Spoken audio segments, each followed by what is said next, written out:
आज हम आपको क्लास 8 का साइंस का फर्स्ट चैप्टर पढ़ाने जा रहे हैं। चैप्टर का नाम है क्रॉप प्रोडक्शन एंड मैनेजमेंट। इस चैप्टर में हम ये देखेंगे कि किस तरह खेतों में फसलें उगाई जाती हैं और तैयार की जाती हैं, कौन कौन से औजारें यूज़ होते हैं और किस तरह वो जो खाना हम बनाते हैं क्रॉप फील्ड में वो किस तरह हम स्टोर करते हैं। सबसे पहले तो इसमें एक डेफिनेशन आती है क्रॉप। क्रॉप कहते हैं फसलों को। Plants of the same kind that are grown and cultivated as source of food in the large cultivable land is called crop. वो पेड़ जो कि खाने के लिए उगाए जाते हैं, बहुत बड़ी ज़मीन पर उगाए जाते हैं, उनको हम क्रॉप कहते हैं। Types of crops. फसलें दो प्रकार की होती हैं, एक होती है रबी फसल और दूसरी होती है खरीफ फसल। रबी फसल वो फसल है जो अक्टूबर से मार्च के महीने में उगाई जाती है और खरीफ फसल वो फसल है जो जुलाई से अक्टूबर के महीने में उगाई जाती है। खेतों में बहुत से तरह के काम होते हैं, उन सब काम को हम एग्रीकल्चर प्रैक्टिसेस बोलते हैं। पहली एग्रीकल्चर प्रैक्टिस है प्रिपरेशन ऑफ सॉइल यानी ज़मीन को तैयार करना। दूसरी एग्रीकल्चर प्रैक्टिस है सोइंग यानी बीज को बोना। तीसरी एग्रीकल्चर प्रैक्टिस है एडिंग मैन्योर एंड फर्टिलाइजर, खाद और बीज खाद डालना, उसके अंदर फर्टिलाइजर डालना। चौथी है इरिगेशन यानी पानी डालना। पांचवी है प्रोटेक्शन फ्रॉम वीड्स, वो जो बेकार की फसलें होती हैं जो उसके साथ उग जाती हैं, खरपतवार, उनसे प्रोटेक्शन हमारा पांचवा काम होता है। और छठा काम होता है हार्वेस्टिंग यानी फसलों को काटना। और सातवां काम होता है हमारा स्टोरेज यानी उनको काट कर हमें स्टोर करना। सबसे पहले हम अपनी ज़मीन को तैयार करते हैं। ये फसल उगाने के लिए सबसे पहला काम होता है हमें ज़मीन को तैयार करना। ज़मीन बहुत ही कठोर होती है, उसकी हम खुदाई करते हैं और ये खुदाई हम हाथ से नहीं करते, कुछ औजार हम यूज़ करते हैं। Preparation of soil is the first step of cultivating crop for the food production. The soil is prepared for sowing of seed of the crop. It is carried out by various process and tools. बहुत सारे औजारों के साथ हम इसको तैयार करते हैं। पहला औजार है टिलिंग और प्लोइंग यानी ज़मीन की खुदाई करना, उसको ढीला करना। ज़मीन बहुत सख्त होती है, उसकी खुदाई करके उसको ढीला किया जाता है ताकि उसके अंदर हवा भी घुस सके। The process of loosing and turning of soil is called tilling और ploughing. It is done by using a plough. ये देखो एक किसान जो है वो खेतों में हल चला रहा है। ये हल एक पुराना तरीका था, आजकल तो ट्रैक्टर यूज़ होते हैं। इस हल को देखो, हल को हम प्लो कहते हैं। इसमें प्लो शेयर होता है, प्लो शाफ्ट होता है और ये बीम होता है जो हमारे बैलों के कंधों पे लगा होता है। बैलों पे कंधों पे लगा होने वाला को बीम कहते हैं और जो ये नीचे वाला डंडा है ये इसको प्लो शाफ्ट कहते हैं। और प्लो शेयर ये जो हमारा एल आकार में होता है जिसके आगे एक तिकोना लोहा लगा होता है। प्लो यानी हल। Plow is a device that used by farmer for different purpose such as adding fertilizer, tilling and losing of soil. Plow का इस्तेमाल यानी हल का इस्तेमाल एक किसान जो है वो खोदने के लिए, ज़मीन को ढीला करने के लिए और ज़मीन के अंदर फर्टिलाइजर यानी खाद को मिलाने के लिए इस्तेमाल करता है। It is also use for adding fertiliser to the soil, removing weeds, scraping off the soil. ये ज़मीन में फर्टिलाइजर डालने के लिए, खरपतवार जो होते हैं, गंदे पेड़ होते हैं, उनको निकालने के लिए और ज़मीन को छीलने के लिए भी हम इसका इस्तेमाल करते हैं। The plough share is the triangular iron strip. मैंने तुम्हें पहले बताया था कि उसके हल के आगे एक तिकोना लोहा का टुकड़ा लगा होता है, उसको हम प्लो शेयर बोलते हैं। Plough shaft is the main part of the plough which is made of log of the wood. Plough shaft जिस लकड़ी के टुकड़े पर ये प्लो शेयर लगा होता है उसको प्लो शाफ्ट बोलते हैं। The other end of the shaft is a handle. उसके जो दूसरी तरफ, प्लो शाफ्ट की दूसरी तरफ जो होता है वो हमारा हैंडल होता है और हैंडल जो होता है वो बुल की नेक पर अटैच्ड होता है जिसके द्वारा बुल उसको खींचकर हल को चलाता है। दूसरा टूल है हमारा है होई। ये होई टूल जो होता है ये भी खोदने के काम आता है, खरपतवार वीड्स को रिमूव करने का काम आता है और मिट्टी को ढीला करने के काम भी आता है। ये देखो इस तरह का होता है, इसमें एक मुड़ी हुई प्लेट होती है, एक ग्रिप होती है, एक हैंडल होता है, एक बीम होता है और एक लंबी रॉड होती है। इसके बाद हमारे पास आता है कल्टीवेटर। कल्टीवेटर मतलब जो हम फसलें उगाने के लिए हम यूज़ करते हैं। कल्टीवेटर जो होता है, जो फसलों में ये सारे काम करने के लिए, बहुत सारे काम करने के लिए काम आता है, होए और प्लो का काम करता है, वो कल्टीवेटर होता है। ये कल्टीवेटर एक ट्रैक्टर की हेल्प से काम करता है। इसका काम भी वही है जो ऊपर ऊपर जो दोनों दोनों होए और प्लो ने किया था, मिट्टी को ढीला करना। कल्टीवेटर बहुत तेज काम करते हैं प्लो से भी, इसलिए ये अधिकतर यही यूज़ होते हैं। ये देखो एक ट्रैक्टर है, ये कल्टीवेटर का काम कर रहा है, ठीक है। इसके बाद हमारे पास आता है सोइंग। अगर हमारी मिट्टी ढीली हो गई है, उसके बाद हम उसमें बीज बो सकते हैं, और बीज बोने को हम कहते हैं sowing. Sowing is the process of planting seed in the soil. The seeds are sowed in the soil that loosen by cultivator और प्लो। सीड वही बोई जाएगी जो कि तभी बोई जाती है जब कल्टीवेटर उस मिट्टी को ढीला कर देता है, तभी सीड बोया जाता है। इसके बाद आता है क्वालिटी ऑफ सीड। सीड जो है, अगर हमने बीज बोया है वो अच्छी क्वालिटी का नहीं है तो वो बेकार है, उगेगा नहीं। तो सीड की क्वालिटी बहुत ज़रूरी होती है। The quality of seed is important factor that determine the crop yield. फसल कितनी अच्छी होएगी, ये इसका निर्धारण सिर्फ यही करता है कि बीज कितना अच्छा है। तो सबसे पहला काम होता है कि हम अच्छा बीज ढूंढें। बिना अच्छा बीज के हम अच्छी फसल नहीं उगा सकते हैं। तो selection of good seed is done by putting the seed in water. तो अगर हमें बीज को अच्छा करना है, अच्छे अच्छे बीज हैं, सबसे पहले हम उनको पानी में डाल के रखते हैं। The dead and damage seed become hollow and float on the water whereas good seed sink. और जब हम देखेंगे बीज को जब हम पानी में डालेंगे तो जो बेकार बीज होता है वो क्योंकि हल्का होता है तो वो पानी के ऊपर तैर जाता है, और अच्छा बीज जो होता है वो पानी में डूब जाता है। जो हमने अभी तक टूल्स पढ़े वो टूल्स हमारे ट्रेडिशनल टूल थे, वो हमारे पुराने टूल थे। अब मॉडर्न टूल भी इस्तेमाल होते हैं। तो ट्रेडिशनल टूल हमारे पास कौन कौन से? Before the advantage of the modern agriculture machinery, traditional tool were use by farmer. तो पहले ये ट्रेडिशनल टूल ही हमारे फार्मर यूज़ करते थे, और ये ट्रेडिशनल टूल में आ जाता, प्लो आता था, शोवेल आता था, सेंथिस आता था, पिकैक्स आता था। ये सारी चीज़ें जो आती हैं हमारी ट्रेडिशनल टूल में आती थी। The traditional tool use to sow seeds was like a funnel. अगर ट्रेडिशनल टूल से अगर हम बीज को बोना चाहेंगे तो वो देखो ये एक ऊपर फनल है, फनल के थ्रू हम बीज डालते हैं और वो बीज जमीन के अंदर गहरे में चले जाता है। तो इस तरह के ट्रेडिशनल मेथड होता है बीज बोने का। आजकल तो हम ट्रैक्टर की मदद से इसको आराम से कर देते हैं। One seed put into the funnel they would go 2 or 3 tubes having sharp ends. ये जो बीज इसके अंदर जाता था ये 2-3 नलियों के थ्रू अलग अलग जगह बो जाता था। The ends were pierced into the soil and placed seeds there. और वो जो उसका एंड है वो जमीन के अंदर जाके सीड को बो देता है। इसके बाद आती है सीड ड्रिल, यानी बीज को गहराई तक गाड़ने वाली मशीन। तो सीड ड्रिल जो होती हैं ये मॉडर्न तरीका है। सीड ड्रिल्स की हेल्प से को हम ट्रैक्टर की मदद से इससे बीज बोते हैं। It ensure seeds are sown uniformly. ये इस तरह बोने से एक तो सीड सही तरीके से बुएगा, यूनिफॉर्मली सोन होता है, और उसकी डेप्थ भी प्रॉपर होती है, और उसके बीज बोने के बाद ये मशीन उसको मिट्टी से कवर भी कर देती है।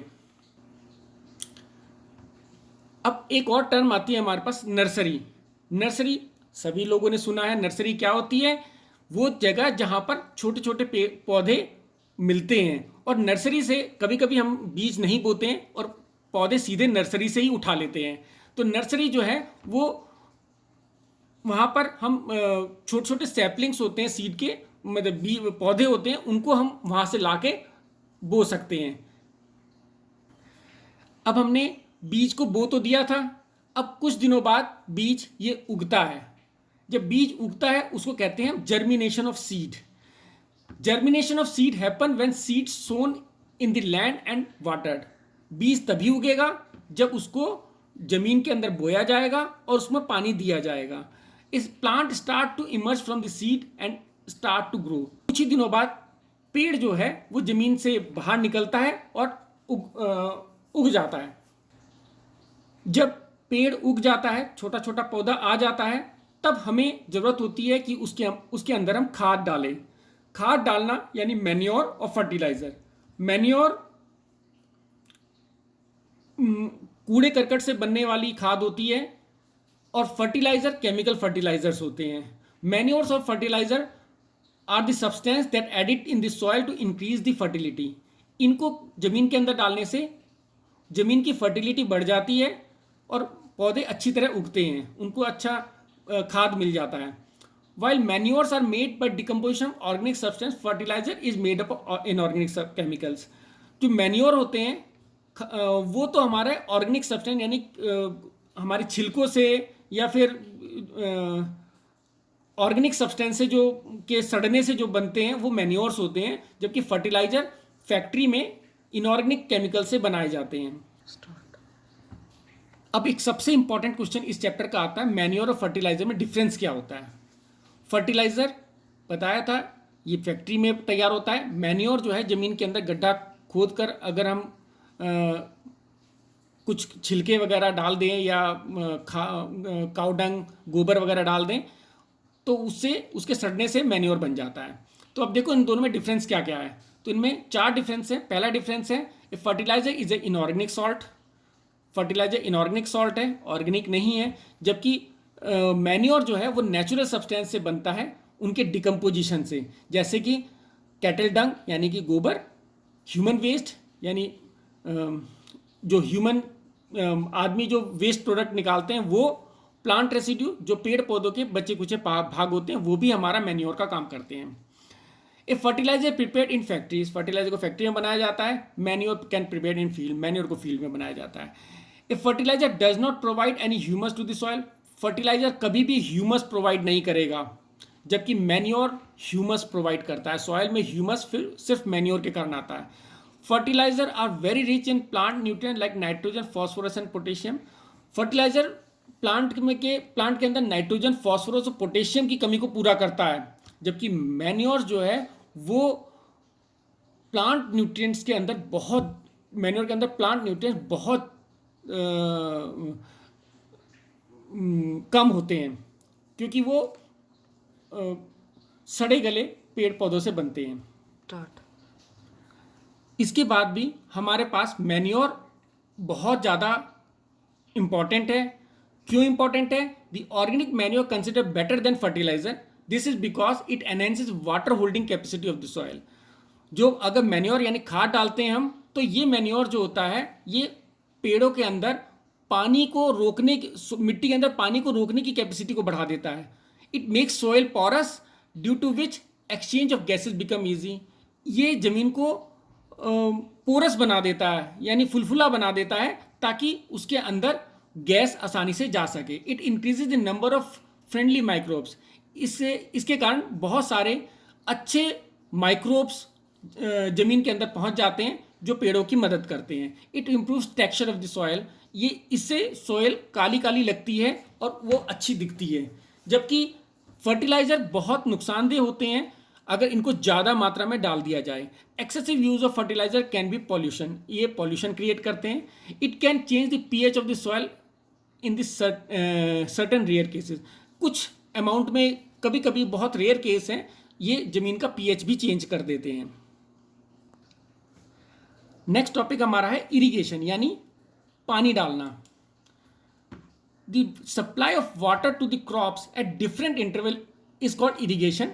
The time and frequency of irrigation varies from crop to crop, soil to soil and season to season. यानी पानी जो हम बार बार पानी डालते हैं अपने खेतों में, उसको हम इरिगेशन कहते हैं.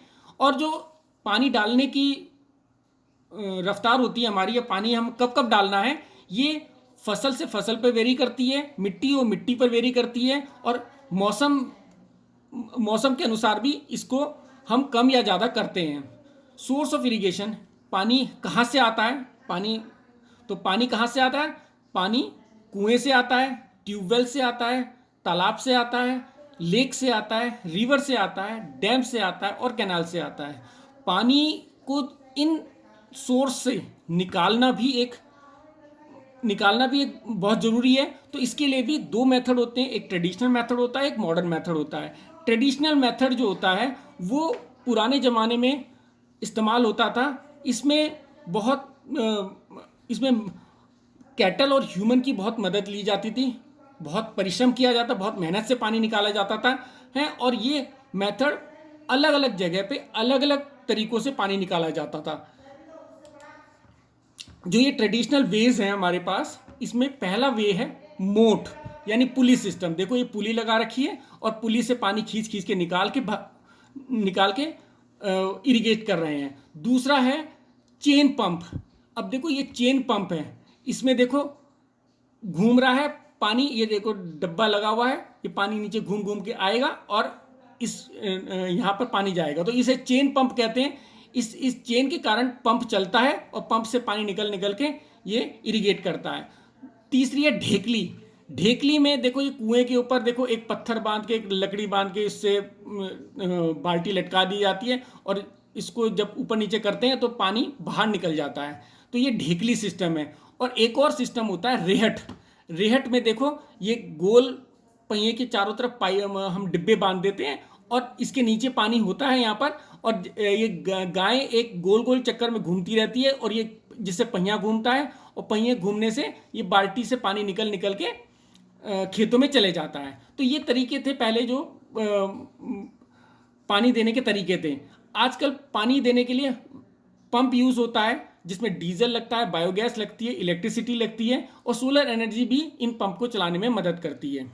आजकल कुछ और भी नए तरीके इस्तेमाल किए जाते हैं, इनको मॉडर्न मेथड ऑफ इरिगेशन कहते हैं, जैसे स्प्रिंकलर सिस्टम। ये स्प्रिंकलर सिस्टम वो सिस्टम होता है, देखो कुएं के अंदर हमने एक पंप लगा दिया और पंप के थ्रू हमने पाइप के थ्रू, ये देखो यहाँ पर हमने बहुत सारे पाइप लगा दिए पूरे खेत में, और इन पाइपों के बारीक नोजल से प्रेशर के साथ पानी बरसात की तरह फूट के पूरी खेत में फैल जाता है। इससे स्प्रिंकलर सिस्टम से पानी बहुत कम यूज़ होता है और पानी पूरे दिन भर अवेलेबल भी रहता है इससे। दूसरा हमारा सिस्टम है ड्रिप सिस्टम। ड्रिप सिस्टम भी एक अच्छा सिस्टम है। इस सिस्टम में क्या होता है कि पानी सिर्फ पेड़ों की जड़ों में ही दिया जाता है और वो पानी बूंद बूंद करके जड़ों में दिया जाता है। देखो सिस्टम वही है, लेकिन यहाँ पर बरसात नहीं हो रही है, पानी पेड़ों की जड़ों में एक एक बूंद बूंद करके, पेड़ों के पास पाइप थोड़ा सा टूटा होगा, वहाँ से धीरे धीरे करके पानी सिर्फ पेड़ों की जड़ों में जाएगा, पूरा खेत सूखा रहेगा और जिससे सिर्फ पेड़ को ही पानी मिलेगा और कहीं पर भी पानी नहीं मिलेगा। ये उन जगह इस्तेमाल होता है जहाँ पर पानी बहुत कम पाया जाता है।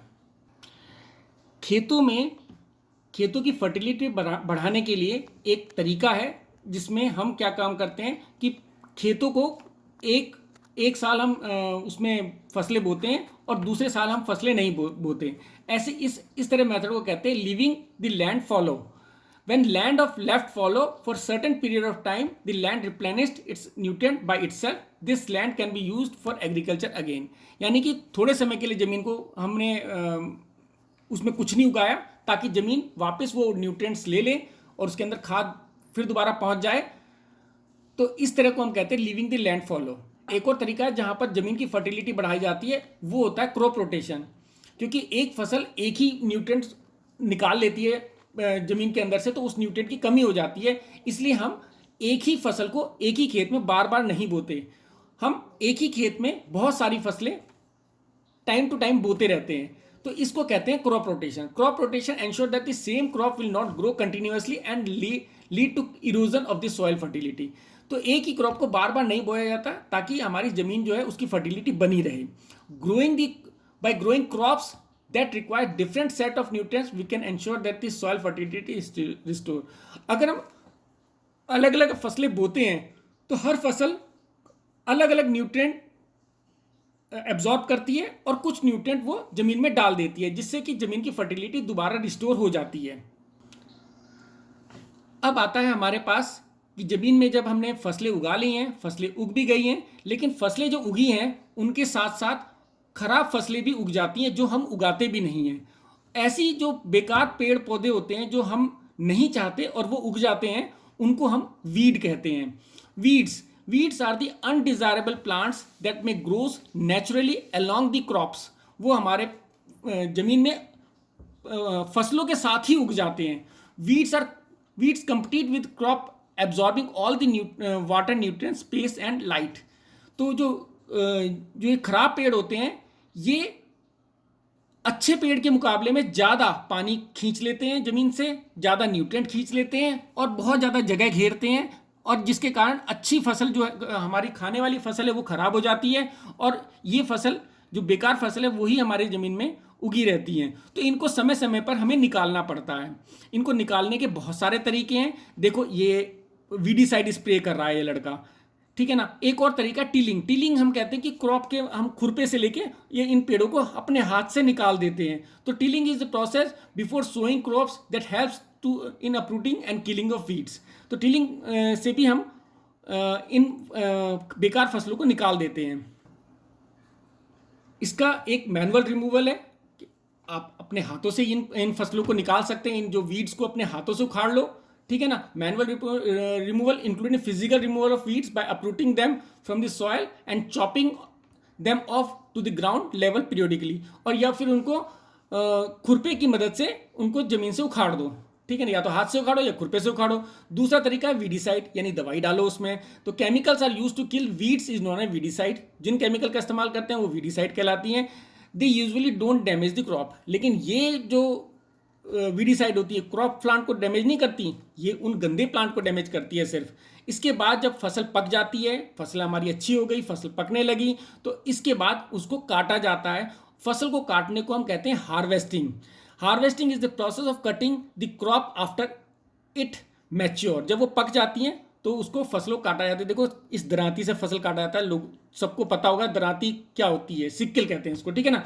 तो किस तरीके से फसलें काटी जाती हैं, दो तरीके हैं इसमें भी। एक तो पहला तरीका है कि इसमें मैनुअल मेथड से यानी सिक्कल यूज होती है, देखो ये दरांती यूज हो रही है। दूसरा तरीका जो होता है वो मैकेनिकल है। इसमें हमारे बहुत बड़े बड़े मशीनें यूज होती हैं जिनको हम हार्वेस्टर कहते हैं। तो उनकी मदद से भी हम ये फसलें को निकाल देते हैं। फसल जब निकल जाती है, तुमने देखा होगा गेहूं जब निकालते हैं तो गेहूं के साथ गेहूं की बालियां होती हैं, उसमें बहुत सारा भूसा होता है। तो अब गेहूं के भूसे और बाली को अलग करना, तो ये तो बहुत बड़ा काम होगा। और जो बाकी जो पेड़ है उससे घास भूसा बनाना, ये भी एक बहुत बड़ा काम है। तो इसको हम थ्रेशर की मदद से करते हैं। तो थ्रेशिंग क्या होता है, इससे हम क्या करते हैं, ग्रेन को काफ से लूज करते हैं। जो काफ जिसमें गेहूं बंद रहता है या अनाज बंद रहता है, तो उससे हम उसको लूज करेंगे। मैनुअली करने में तो बहुत दिन लगते थे इसको, लेकिन अब तो मशीन की मदद से आराम से इसको कर दिया जाता है। इस मशीन को थ्रेशर मशीन कहा जाता है। इसके बाद थोड़े बहुत जो भूसा उसमें बच जाता है, उसको विनोइंग की मदद से हम भूसे को अलग कर देते हैं, या हवा की मदद से भूसे को अलग कर देते हैं। ये विनोइंग वाला मेथड तुमने 6th क्लास में पढ़ा होगा। ये देखो ये मशीन कंबाइन मशीन है, ये थ्रेशिंग और विनोइंग दोनों का काम करती है। जबकि ये देखो ये विनोइंग वाली मशीन है। अब आखिर में सबसे आखिर वाला पार्ट आता है स्टोरेज। अब इन सारी फसलों को जो हमने ज़मीन से निकाला है, बनाया है, तो इनको स्टोर करना भी चाहिए हमें। अब स्टोर करने के लिए हमें बहुत बड़े बड़े कमरों की ज़रूरत पड़ेगी, जहाँ पर ये सारा का सारा फसलों को हम रखें, ताकि हम समय आने पर इसका इस्तेमाल कर सकें। Storage of the grain is important step of agriculture. After harvesting step the ready grains are stored in granaries. हम इनको ग्रेनरीज में रख के स्टोर करते हैं। The grains have to store in a dry place. जो ग्रेन्स होता है उसको हम ड्राई प्लेस में स्टोर करेंगे। ग्रेन को हम ड्राई प्लेस में स्टोर करते हैं ताकि उसमें चूहे या फंगल इन्फेक्शन ना हो सके। अगर चूहे और फंगल आ गए तो वो खराब हो जाएंगे। इसके बाद हम फ्यूमिगेशन भी करते हैं। फ्यूमिगेशन यानी माइक्रो ऑर्गेनिज्म भी हमारे गेहूं को नुकसान पहुंचा सकते हैं, तो हम फ्यूमिगेशन के थ्रू माइक्रो ऑर्गेनिज्म को भी खत्म कर देते हैं।